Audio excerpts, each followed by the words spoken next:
말 한마디 한마디에 건강한 마음을 담아 전하는 여기는 라디오 구구절절입니다.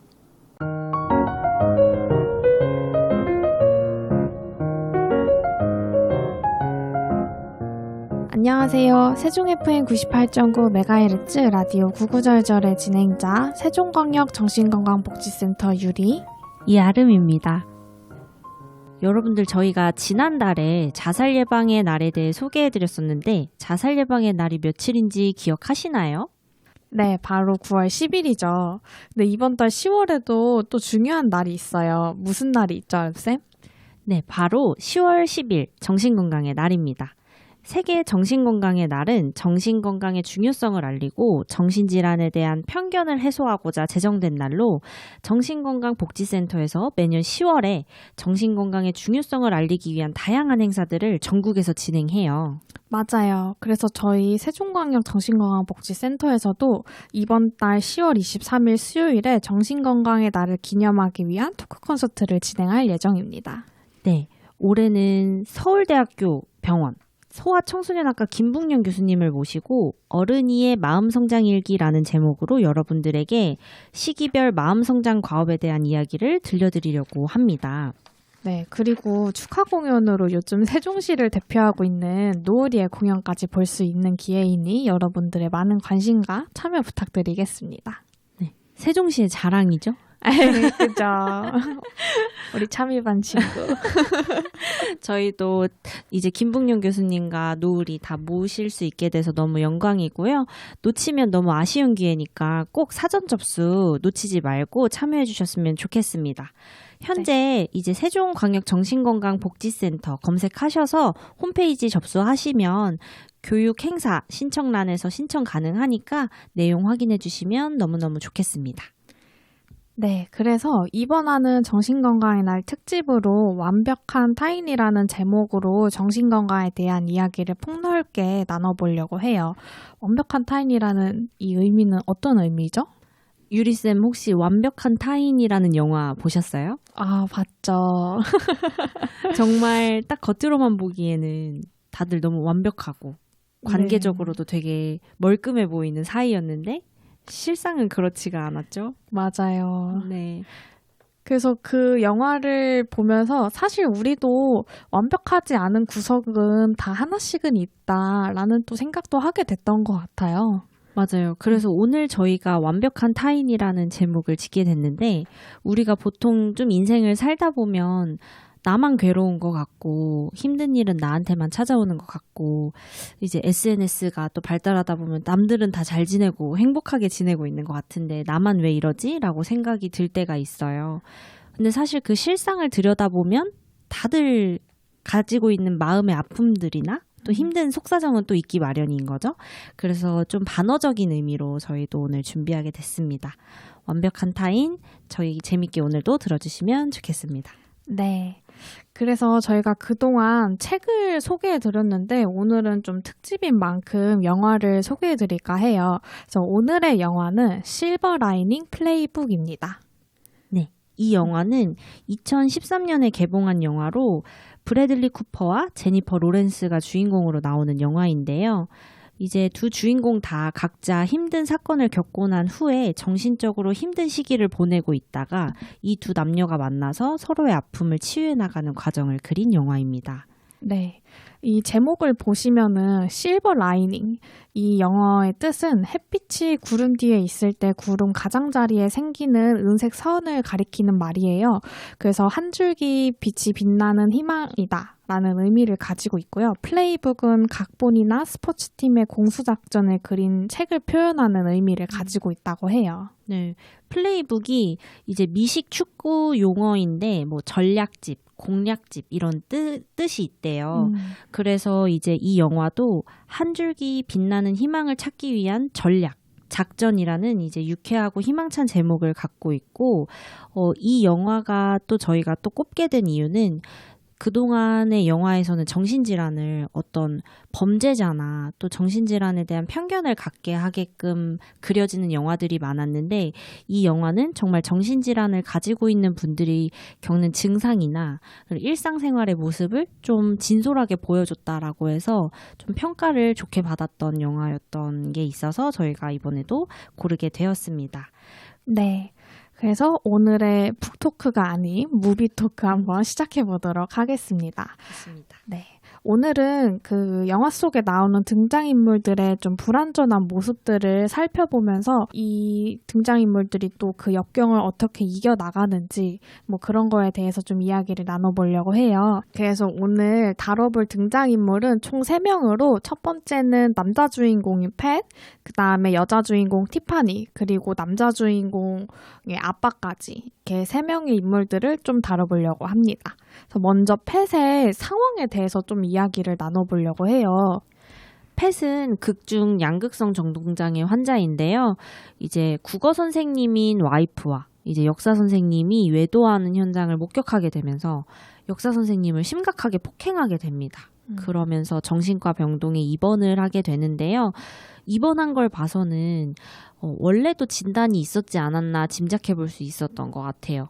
왜냐면 이전에도 와이프랑 역사 선생님이 같이 공금을 횡령하려고 한다라는 망상도 가지고 있었다고 하고 보통 폭행을 했으면 사실은 입건이 되거나 뭔가 경찰서에 갈 만한데 이렇게 정신과에서 치료를 받게 됐다는 건 이전에도 양극성 정동장애로 치료를 받고 있지 않았나라고 짐작해 볼 수 있는 상황이었고요. 그런데도 불구하고 팻은 병원에서도 약물을 복용하지 않는 모습이 나와요. 간호사 앞에서는 약을 삼키는 척 하지만 바닥에 툭 하고 뱉어버리고 그리고 부모님은 또 아니죠. 어머님이 안쓰러운 마음에 또 팻을 퇴원시키게 돼요. 맞아요. 그래서 이제 팻의 퇴원 이후의 증상들을 또 살펴보면 이제 약을 워낙 이제 잘 병원에서도 안 먹고 있다 보니까는 퇴원하고서도 약물 복용이 제대로 이루어지지 않았던 것 같아요. 그래서 활동량이 굉장히 증가해 있는 상태가 유지가 되고 그다음에 잠을 안 잡니다. 이 양극성 정동장애의 대표적인 증상 중에 하나가 바로 수면을 제대로 취하지 않는다는 점이죠. 자의적으로 불면증처럼 잠을 못 자는 게 아니고 내가 잠을 자지 않아도 충분히 버틸 수 있는 에너지가 계속 그 끊임없이 돌고 있는 상황이 바로 이 양극성 정동장애 증상 중에 하나가 돼요. 그래서 팻도 보면은 잠을 자지 않고 밤새도록 책을 읽고 계속 러닝을 하고 이런 식으로 활동량이 굉장히 증가된 모습을 보이고 있고 그 다음에 국어 선생님인 아내를 좀 이해해보고자 책을 밤새도록 읽게 되죠. 그러다가 결국에는 그 책의 결말이 마음에 들지 않는다고 하면서 책을 창문 밖으로 던지고 진짜 고래고래 소리를 지르면서 부모님을 깨우고 정말 집안을 발칵 뒤집어 놓게 됩니다. 이런 폭력적인 성향도 이 양극성 정동장애 증상 중에 하나로 또 나타나게 되는 것 같았어요. 네, 팻이 정말 자기 고향감이 되게 올라가서 높아져서 나는 약을 먹지 않고 운동으로 회복하겠다. 라고 하면서 되게 자가 중단을 하는 부분도 있고 근데 이런 것들이 되게 저는 현실적으로 느껴졌어요. 저희도 이제 이 지역사회에서 보면 뭐 양극성 정동장애를 포함해서 뭐 조현병도 그렇고 사실은 치료를 자의적으로 받지 않는 분들이 재발을 했을 때 입원 치료를 해야 될 수밖에 없는 상황들이 있거든요. 그렇죠.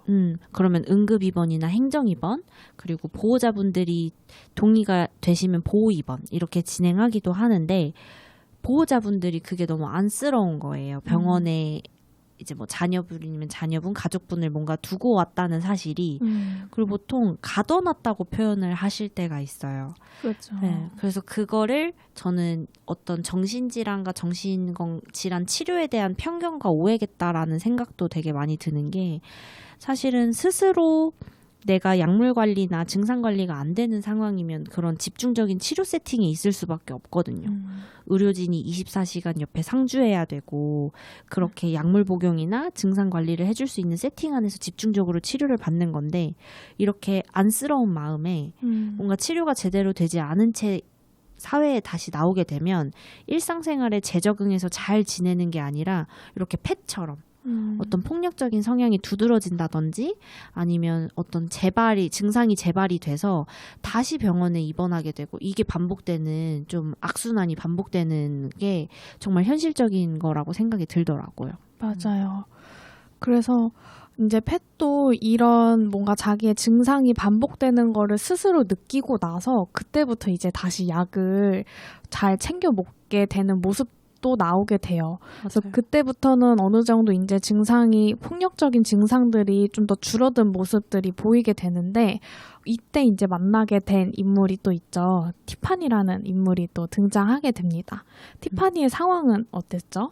티파니는 성관계를 계속 거부하다가 남편과의 성관계를 계속 거부하다가 남편이 이제 속옷을 사오는 길에 남편이 사망하게 됩니다. 교통사고로. 그래서 티파니는 본인이 남편에게 성관계를 거부한 것에 대한 좀 죄책감이 심하게 들면서 그 이후로 남편의 사망 이후에 무분별한 성관계를 하고 다녀요. 그래서 그 부분도 사실은 되게 적절하지는 않죠. 그래서 티파니도 정신과 치료를 받게 됩니다. 네. 그래서 이후에 이제 티파니는 좀 정신과적인 진료를 꾸준히 잘 받고 있다가 펫을 만나게 됐는데 그래도 중간중간에 어떤 그런 폭력적인 성향들이 나오게 돼요. 그래서 언니와 같이 함께 식사하는 자리에서 언니가 자기의 신경을 건드리는 말을 했을 때 굉장히 좀 분노하는 모습도 보이게 되고 그리고 펫과 단둘이서 또 데이트하게 되는 그런 시간도 가지게 되는데 그때 이제 펫이 좀 무례하게 말을 하기는 했었는데 그거에 대해서 굉장한 또 분노를 보이면서 거기 이제 식탁을 다 엎고 이렇게 나오게 되는 상을 진짜 엎어버렸어. 맞아요. 그런 장면들도 나오게 돼요. 그러면서 약간 이런 분노를 잘 조절하지 못하는 모습들이 보이게 됩니다. 네, 우리가 보통 이제 예전부터 유행하는 말로 분노조절장애라고 많이 말씀들 하시는데 사실은 분노조절장애는 정확한 정신과 진단은 아니에요. 그래서 내가 감정 조절이 좀 안 된다거나 조금 내가 어떤 이 감정이 바로 뭔가 행동으로 옮겨질 것 같다라고 하면 사실은 마음에 이상이 있다라는 증거로 볼 수 있고 전문가의 도움이 필요할 수 있습니다. 네, 그래도 티파니는 좀 펫과 다르게 치료에 되게 좀 적극적인 모습을 보이고 있다라고 느껴졌던 장면이 있는데요. 영화 속에서 내 안에 추한 마음이 있지만 난 그걸 좋아해요. 다른 내 마음만큼이나 라는 대사를 이제 말하게 돼요. 그래서 이 대사를 보면서 그래도 티파니는 과거에 내가 좀 그런 증상적인 부분이나 아니면 내가 힘들어했던 부분들을 이겨내고 그리고 수용을 하고 이걸 내가 이겨내려고 노력하고 있다라고 하는 것처럼 이제 들려져가지고 많은 또 관객들도 이 부분을 인상 깊게 들었던 것 같아요. 맞아요. 사실은 우리가 우리 내면의 부정적인 면을 직면하는 게 가장 어려운 일인데 그죠. 직면도 했고 티파니는 직면도 했고 그 부분을 사랑하고 인정하기로 넘어갔다는 게 치료를 잘 받고 있는 게 아니었나 싶었습니다. 네, 그래서 마지막으로 펫의 아빠까지 이야기를 나눠보려고 해요. 펫의 아빠도 극 중에서 좀 정신과적인 증상을 보이는 장면들이 나오게 됩니다.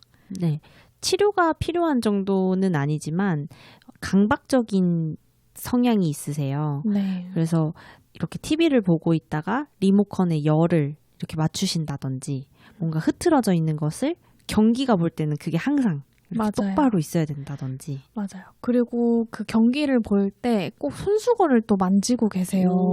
그것도 굉장히 좀 강박적인 행동으로 보여지더라고요. 몰랐어요. 저 못 봤어요. 그리고 또 그 중에 하나가 펫이 항상 같이 경기를 관람해야 한다는 것. 펫을 승리 요정으로 알고 있어가지고. 맞아. 같이 관람을 하지 않으면 그 펫에게 상당히 비난을 하시죠. 맞아요. 그래서 펫과 함께 경기를 보지 못하면은 내가 응원하는 팀이 진다라는 그런 비합리적인 신념을 가지게 또 됩니다. 네, 이런 신념이 강한 이유는 아버지가 도박 중독이에요. 완전요. 이건 치료가 필요해요. 도박은. 맞아요.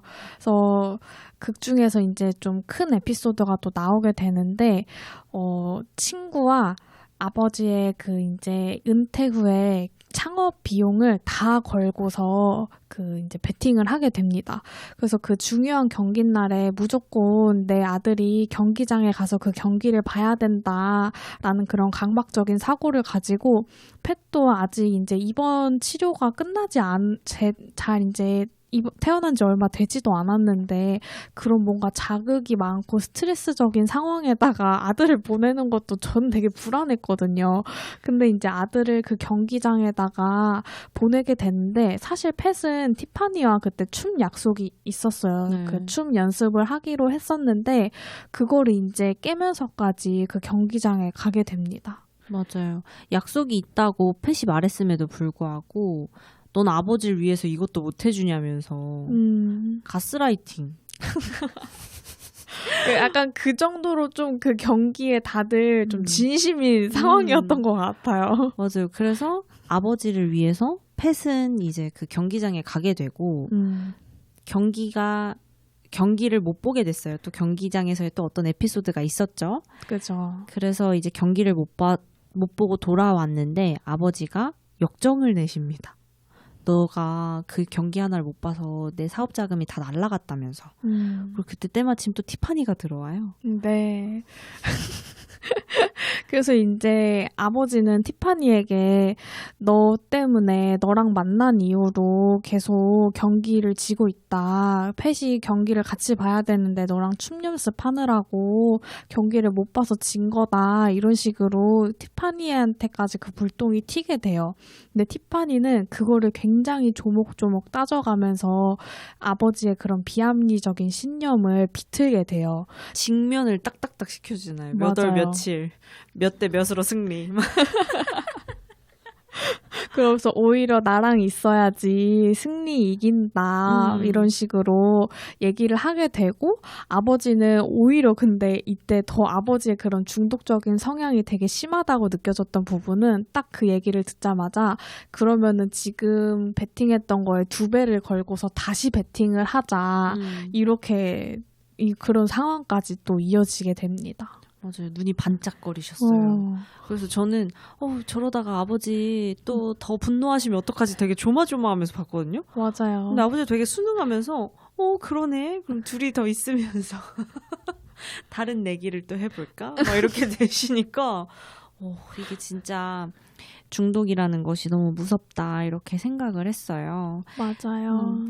근데 이제 어쨌든 중독도 치료를 해야 되는 정신질환의 영역이기도 하고 뭐 알코올 중독뿐만 아니라 물질 중독뿐만 아니라 이제 행위 중독도 있으니까 그런 도박이라든지 또 어떤 게 있을까요? 뭐 스마트폰, 인터넷 이런 것도 요즘에는 중독 중에 하나로 보고 있죠. 네. 근데 점점 스마트폰이랑 인터넷은 너무 많은 국민들이 이용하다 보니까 과의존 쪽으로 조금 더 이제 본다고 하더라고요. 그래서 좀 더 병적인 중독의 개념보다는 여러분들도 조금 피해 주시면 좋을 것 같고, 이제 알코올, 도박, 이런 건 정말 위험해요. 맞아요. 마약, 요새는 마약이 좀 대두되고 있죠.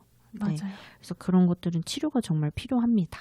네. 그래서 다시 영화 줄거리로 돌아와서 그래서 계속 저희가 춤 연습 이렇게 얘기했는데 그 춤 연습이 도대체 뭐야 이럴 수 있는데 팻과 티파니는 둘이 거래를 한 게 있어요. 티파니가 댄스 경연 대회를 나가야 되는데 팻이 이제 그 파트너가 되어주기로 했고 지금 아버지의 그 배팅에도 들어가게 됩니다. 그래서 또 마지막 경기와 팻과 티파니의 댄스 경연 대회 점수가 이제 5점 이상이 나오면 이제 아버지가 사업 자금을 다시 다 돌려받을 수 있는 그런 대단한 내기를 하게 됩니다. 네. 그렇게 해가지고 이제 팻과 티파니가 서로 뭔가 그런 협력을 하게 되는 관계로 이어지게 되는데 그 과정 속에서 아무래도 춤이 또 몸을 사용하는 그런 운동이기도 하고 서로 이제 대화도 많이 하게 되면서 서로의 아픔을 되게 치유받는 과정이 됐었던 것 같아요. 그래서 그런 계기를 통해서 결국 결말에는 굉장히 아름다운 해피엔딩으로 끝나게 되죠. 맞아요. 그래서 저는 처음에 앞서 말씀을 못 드렸는데 인상 깊었던 게 사실은 둘이 정신과 약물에 대해서 이야기를 하면서 친밀도가 확 높아지는 게 있었거든요. 근데 이런 공통점이 진짜 도움이 많이 되겠다라는 생각이 들었어요. 저도 정신건강 사회복지사로 지금 실무에서 일을 하고 있지만 제가 직접 정신건강 그 정신과 약물을 먹어본 적은 없기 때문에 이 팻과 티파니가 같이 약을 먹어본 그 경험을 같이 이야기하는 게 되게 보기가 좋았어요.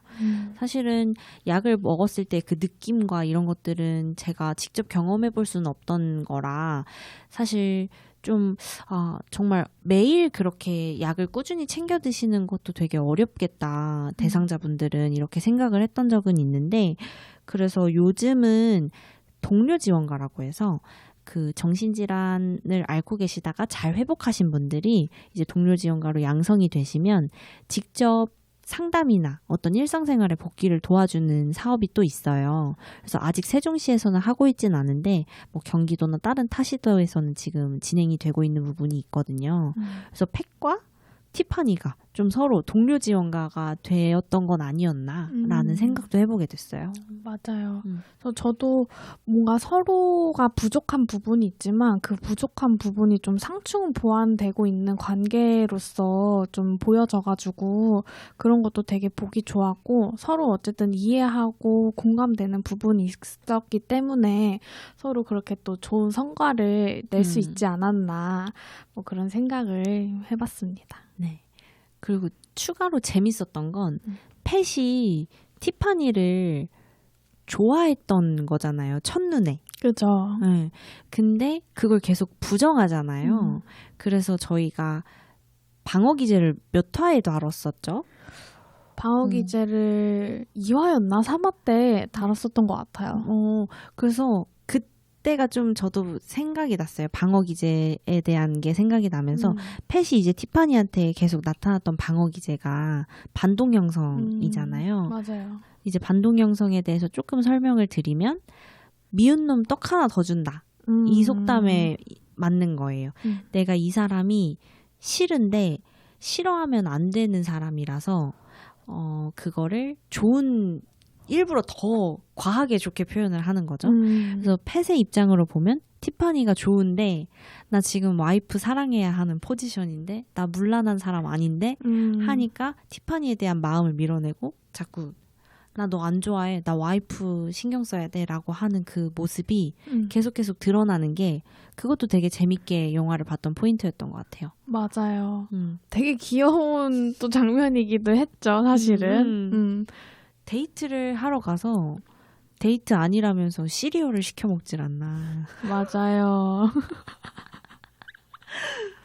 그래서 영화를 해석해주는 동영상들을 보다 보면 사실은 팻이 그 새벽 3시까지 그 결혼식 비디오를 찾는 장면이 또 있는데 그때까지 티파니 생각이 났구나라고 또 해석해주신 부분이 있었는데 그것도 되게 인상 깊고 재밌게 봤던 부분이었어요, 저는. 맞아요. 그래서 사실은 팻은 티파니를 처음 보자마자 굉장히 끌렸지만 그거를 되게 차단하려고 그런 마음을 좀 꾹꾹 누르려고 애쓰는 또 그런 모습도 참 귀여운 그런 장면으로 저는 느껴졌던 것 같아요. 좋습니다. 그러면 사실 저희가 이제 희망을 좀 찾기 위한 전략 그래서 이 제목이 실버 라이닝 플레이북이었구나라고 저는 제목을 드디어 이해하게 됐는데요. 왜냐면 이 제목이 저는 입에 되게 안 붙더라고요. 그래서 혹시 유리쌤은 또 좀 영화에서 좀 재밌고 인상 깊게 봤던 부분이 있을까요? 어쨌든 이 실버 라이닝이라는 게 구름은 역경인 거잖아요. 근데 그 역경 속에서 반드시 그 희망의 한 줄기는 있다라고 표현한 게 이 영화의 주요 메시지였던 것 같아요. 그래서 두 주인공의 남녀도 엄청 힘든 시기를 겪어왔지만 결국에는 서로가 서로에게 그런 한 줄기의 빛이 되어줘가지고 그 역경을 이겨낸 모습들을 보면서 나 이제 다른 분들도 절망이 여기서 이제 내가 끝나는 게 아니고 그 와중에도 분명히 나에게 빛의 한 줄기 같은 그런 희망의 끈은 다들 있으니까는 지금 절망에 있으신 분들이라면은 너무 괴로워하지 마시고 또 주변에 또 털어놓으면서 희망의 끈들을 한번 찾아보시면 좋을 것 같습니다. 네. 그래서 이 감독님도 사실은 아드님이 양극성 정동장애래요.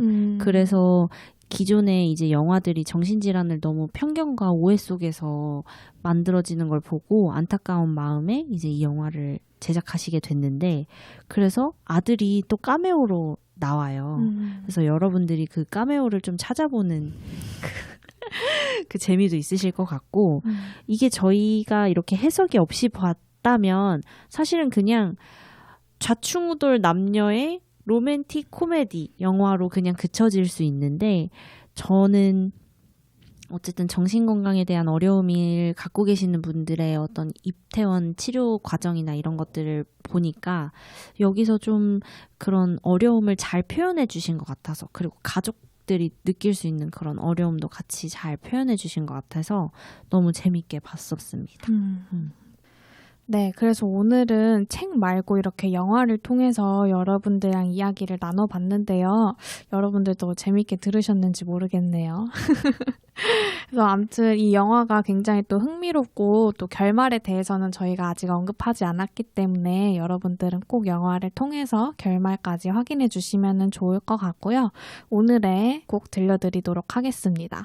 아이유의 Unlucky 노래 듣고 오실게요. 길을 쓰고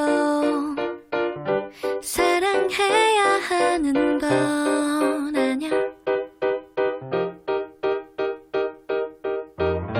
하루 정도는 행복하지 않아도 괜찮아. 그럼에도 역시 완벽하군 나의 여인.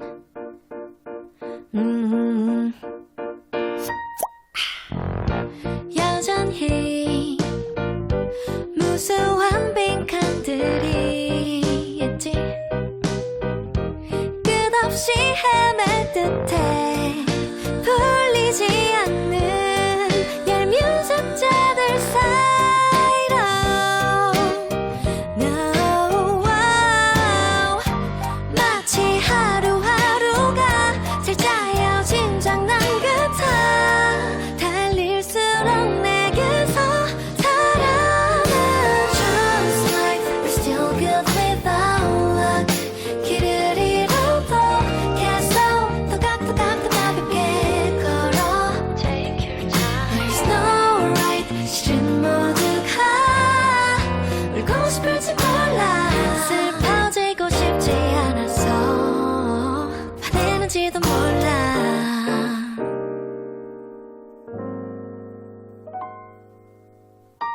여전히 무수한 질문들이 있지. 이번에도 들린 듯해 아주 사소한 도시 하나의 차이로. No, wow. 마치 하루하루가 삐뚤은 동그라미 같아. 도망쳐도 여기로 돌아와. Just like we're still good without luck. 비틀거려도 계속 또박또박 빠르게 걸어. Take your time. There's no right. 때론 모두가 외로운지도 몰라. 지워지고 싶지 않아서 악쓰는지도 몰라. Love, love, love, love my days. I know that life is sometimes so mean, and that is true, so untrained.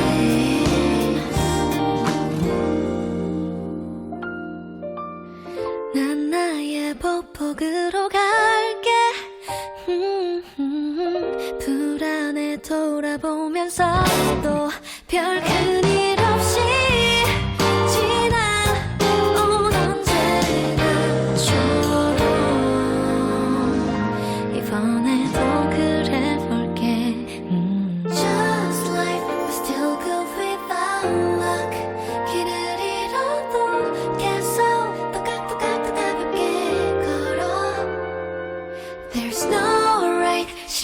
모두가 모르는지도 몰라.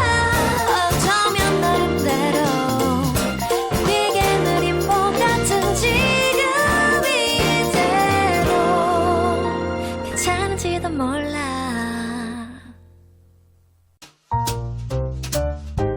네, 2부가 돌아왔습니다. 오늘 2부에서는 지난주에 이어서 오해와 진실 파트 2로 좀 진행해 보려고 해요. 그래서 오늘은 정신질환에 대한 편견을 조금 다뤄보려고 합니다. 네, 그래서 많은 분들이 편견을 가지실 만한 질문 5가지를 저희가 좀 추려서 와봤어요. 네. 먼저 첫 번째 질문에 대해서 이야기를 나눠보도록 하겠습니다. 네, 첫 번째 질문은 정신과 약물은 중독된다 라는 질문입니다. 두둔. 정답은 네. X입니다. 네, 네. 맞아요. 정신과 약물은 중독되지 않습니다. 이제 많은 분들이 정신과 약을 한번 먹으면 저 못 끊으면 어떡해요? 중독되면 어떡해요? 이렇게 고민하시는 경우가 많은데 중독성이 있다면 환자분들이 자의로 약물을 중단하는 일은 아예 없을 거예요. 더 드시려고 하시지. 그래서 중독이 되진 않고요. 또 정신과 약물을 오랜 기간 복용하면 내성이 생길까봐 또 걱정하고 오해하시는 분들 계시는데 항우울제나 항정신병 약물, 기분 조절제 같은 이제 요즘 사용되는 주 치료 약물은 중독성이 전혀 없는 약들이기 때문에 걱정하지 않으셔도 됩니다. 다만 이제 일부 수면제와 항불안제에는 의존성이 다소 있기는 해요. 근데 이는 주치의와 상의를 통해서 나한테 맞는 적절한 양을 처방받고 증상이 호전될 때는 양을 줄여가면서 차근차근 치료를 중단하기 때문에 걱정하지 않으셔도 됩니다. 네. 그래서 정신과 약물은 중독되지 않는다. 라고 이제 기억해 주시면 될 것 같고요. 이어서 두 번째 질문 말씀드리도록 할게요. 두 번째 질문은 정신과 진료를 받으면 사회적으로 불이익을 얻는다. 이 오해도 굉장히 많이들 가지고 있는 것 같아요. 이거는 일반 시민들도 많이 가지고 계신 오해인데요. 이거는 의료법에 따르면 환자의 동의 없이 절대 타인에게 환자의 의료 정보를 제공할 수 없도록 명시되어 있습니다. 그래서 정신과 진료로 인해서 뭐 취업이나 아니면은 뭐 다른 불이익을 받는다는 것은 진실이 아닙니다. 네. 이것 때문에 치료까지 가는데 시간이 오래 걸리는 경우도 생기는 것 같아요. 내가 우울증이거나 아니면 잠을 요새 잘 못 자는데 병원 가보고 싶은데 보험 가입 안 되면 어떡해요? 나중에 취업 안 되면 어떡해요? 제가 나중에 뭐 하는 일에 좀 지장이 생기지 않을까요? 라고 말씀을 하시는데 우리가 내과, 외과, 뭐 정형외과 이런 데 간다고 해서 그런 의료 기록 때문에 나중에 불이익이 생길 것을 걱정하지 않는 것처럼 그런 부분은 걱정하지 않으셔도 되고 보험 가입 같은 경우는 사실은 이제 정신질환으로 생길 수 있는 2차 어떤 사고나 이런 것들 때문에 보험 가입이 좀 제지되는 경우가 있다고 해요. 근데 모든 보험사가 그런 것은 아니니까 이런 부분도 잘 상담 받아보시면 그리고 저는 이런 경우에는 우선순위를 따지자고 이야기는 하거든요. 나의 마음 건강을 계속 보살피지 못해서 내가 더 힘든 상황을 더 겪을 것인지 보험 가입이 먼저라면 보험도 먼저 그러면 준비해 놓으시고 그리고 또 정신과 치료도 받으시고 이런 것들을 권유해 드리는 편입니다. 네. 그래서 진료를 망설이시는 분들이 계시다면은 불이익을 받지 않으니까 진료를 꼭 받으시면은 좋을 것 같습니다. 네. 세 번째 질문 제가 드려볼까요? 네. 네. 우울증은 나약한 사람이 걸리는 병이다. 이것도 정답은 당연히 X죠. 네. 네, 우울증은 나약해서 걸리는 질환이 아닙니다. 저희 신체 질환을 보면은 한 가지 원인만으로 발생되지 않잖아요. 저희가 뭐 암이 생겨도 이것 때문에 암이 발생한 겁니다라고 진단 내리지 않는 것처럼 우울증 또한 매우 다양한 원인과 복합적인 요인들로 발생하는 거기 때문에 단순히 나약해서 걸리는 질환은 아닙니다. 그래서 평소에 저희가 뭐 밝아 보이던 사람이 만약에 스트레스 관리를 또 제대로 하지 못한다든지 아니면은 뭐 업무적으로나 뭐 다양한 일들로 인해서 소진이 온다고 하면은 그 밝았던 사람들도 우울증이 걸릴 수 있는 것처럼 단순히 뭔가 성격적인 문제로 우울증이 발생한다고는 볼 수가 없습니다. 네.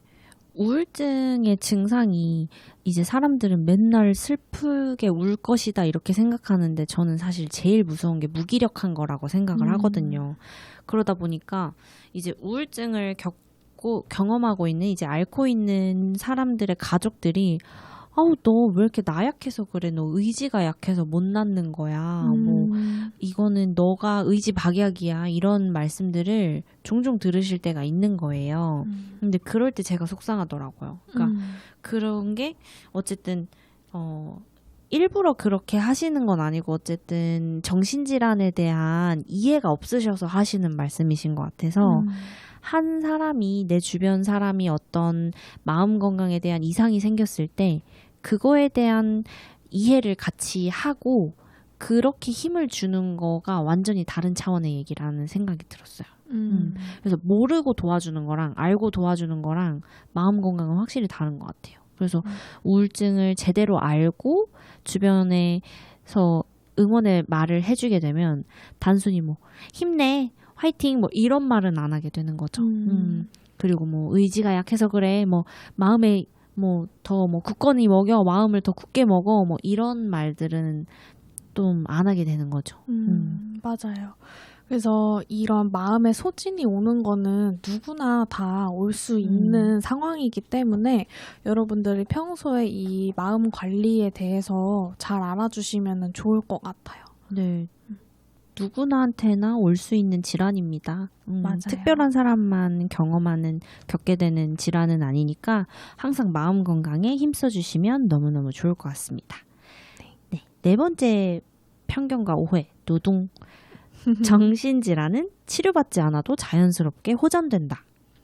네. 이것도 당연히 X이죠. 네. 네.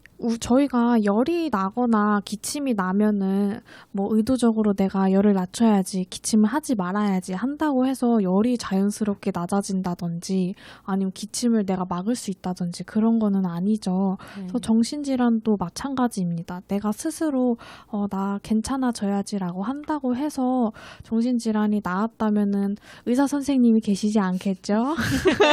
그렇겠죠? 맞아요. 이게 정신질환, 그러니까 감기의 증상이 열이 나고 기침이 나고 이런 것들인 것처럼 우울증의 증상이 무기력하고 불면증에 식욕이 부진되고 이런 증상들이라는 걸 이해를 하면 이게 조금 병이구나 내가 치료받아야 되는구나 라고 빨리 아실 텐데 이게 우리가 마음 건강이고 뭔가 심리라고 생각을 하다 보니까 내가 뭔가 결심하고 잘 계획하고 의지대로 움직이면 개선될 거라는 믿음이 다들 생기시는 것 같아요. 맞아. 근데 내가 조절할 수 없는 부분의 이야기가 될 수 있습니다. 이게 우울증 같은 경우도 그렇고 대체로 신경전달 물질의 문제가 생겨서 이제 저희가 그걸 약으로 조절하는 거기 때문에 그 치료가 꼭 필요하게 되는 상황이 있어요. 이게 의지로만 되지 않는 상황들이 있으니까 자연스럽게 호전된다는 건 아닙니다. 일상생활에 문제가 있었을 때는 꼭 전문가의 도움을 받아보시는 것을 추천드리고 싶습니다. 네. 벌써 마지막 질문이 왔어요. 마지막 질문은 조현병 환자들은 위험하다. 저희가 이제 앞에서 소개드렸던 영화랑도 좀 같이 이야기를 해볼 수 있을 텐데요. 남자 주인공 팻도 폭력적인 모습이 막 나왔잖아요. 그래서 정신질환이 있으면 다 폭력적인 거야? 라고 생각하실 수 있는데 정답은 아닙니다. 사실은 일단 뉴스를 보면 범죄자들이 정신과적인 문제가 많이 갖고 있었다. 뭐 조현병 환자가 뭐 이랬다. 뭐 조울증 환자가 이랬다. 뭐 심신미약으로 뭐 이렇게 감형을 받았다. 뭐 이런 이야기들이 있는데 사실 조현병 환자들은 다 위험한 사람들이 아니에요. 네.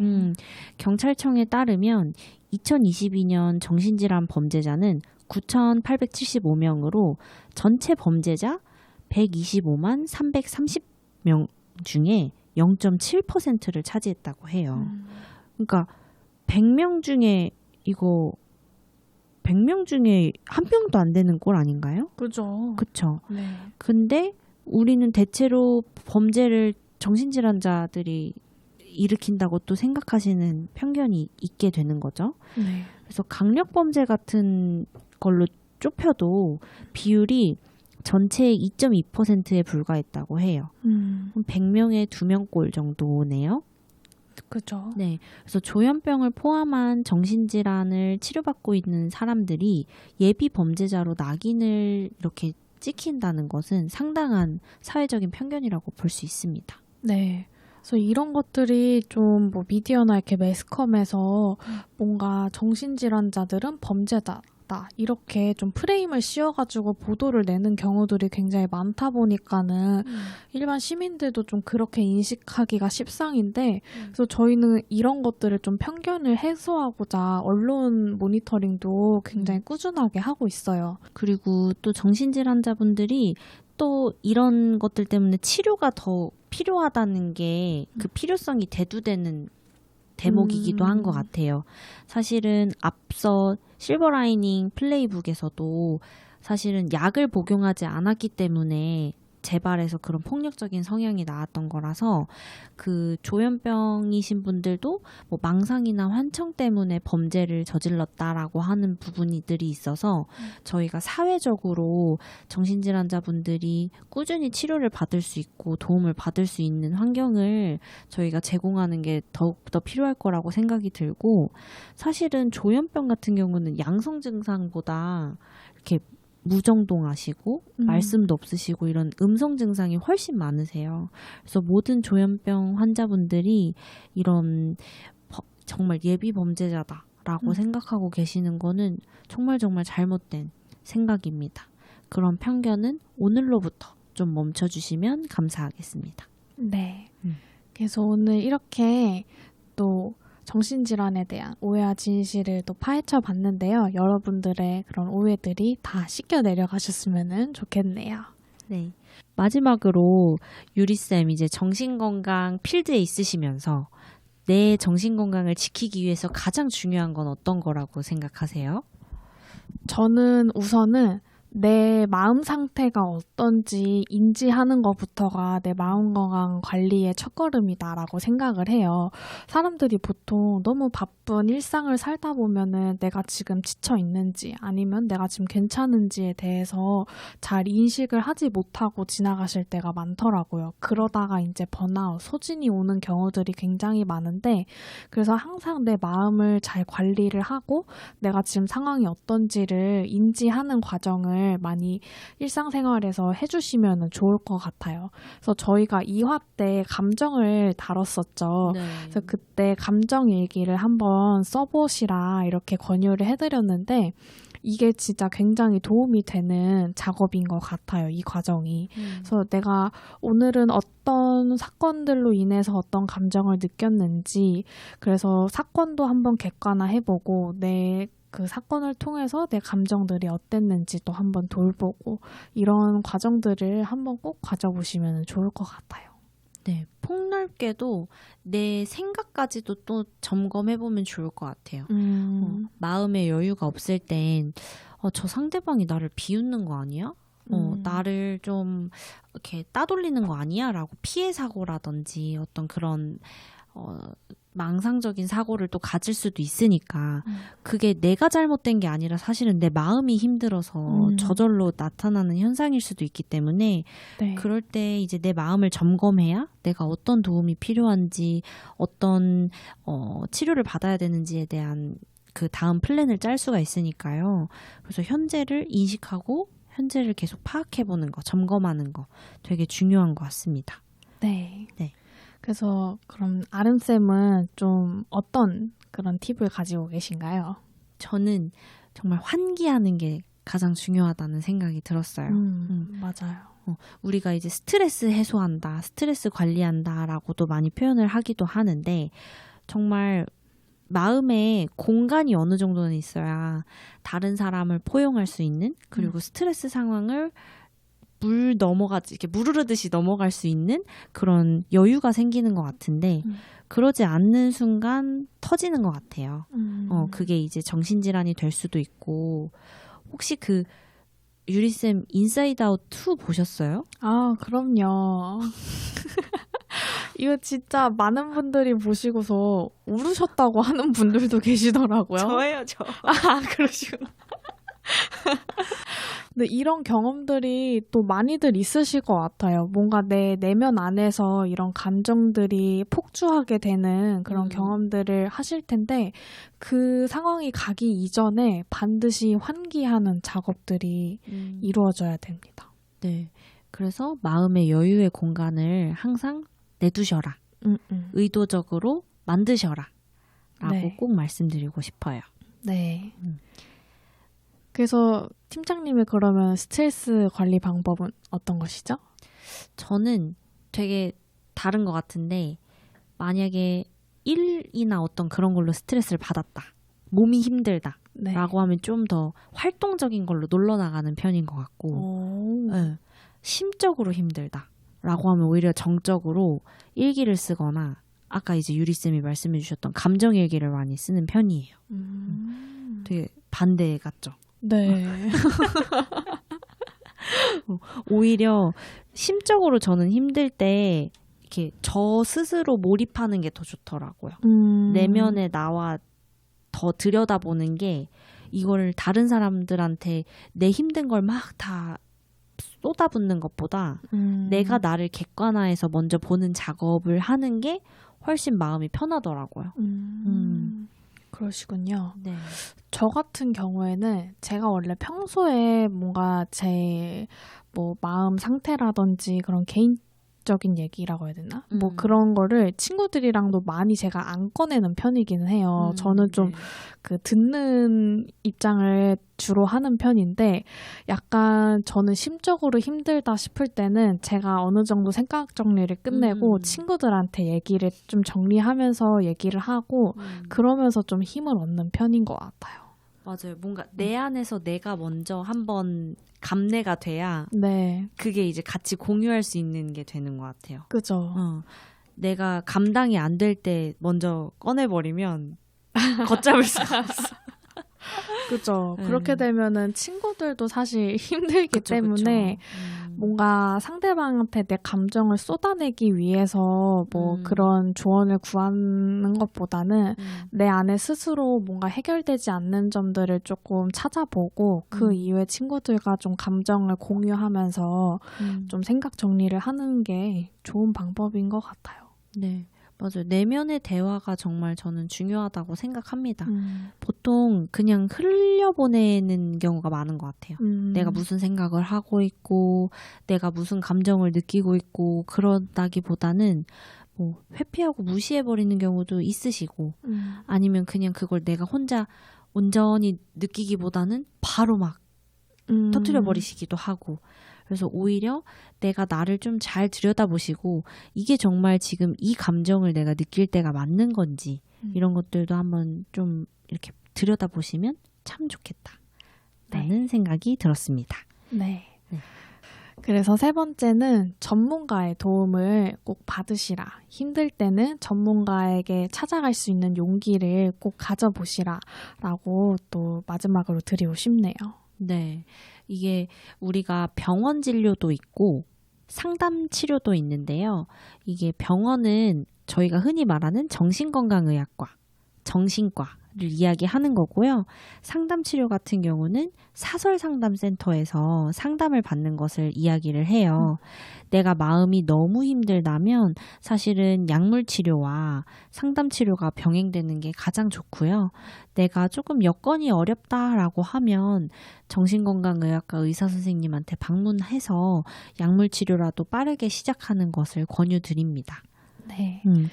그래서 여러분들이 오늘 이 시간을 통해서 좀 더 정신이 건강에 대한 문턱이 좀 낮아지셨으면 좋겠다는 말씀을 드리고 싶네요. 네. 어려울수록 많이 노출되면 좀 그게 쉽게 느껴지는 것처럼 여러분들도 막연하게 정신건강, 정신질환 어렵다라고 생각하지 마시고 세종시는 여러분들 초진 받고 싶어도 6개월 안에 갈 수 있는 데가 없어요. 너무 진료가 많이 밀려 있어가지고 그래서 여러분들 이렇게 나만 힘든 게 아니구나 이렇게 사람들이 마음 건강을 많이 돌보고 있구나 라고 생각하시고 어렵지 않게 병원 방문해 주시면 내 마음을 지킬 수 있는 빠르게 지킬 수 있는 방법이니까요.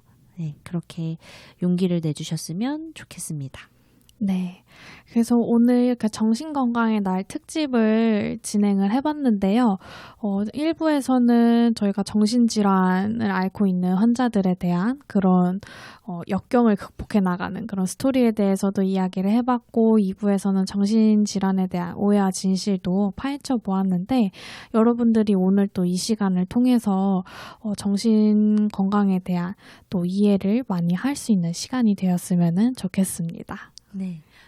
그래서 지금까지 말 한마디 한마디 건강한 마음을 전하는 라디오 구구절절의 진행자 유리 이아름이었습니다. 구구절절 이만 이만 꾸이. 꾸이.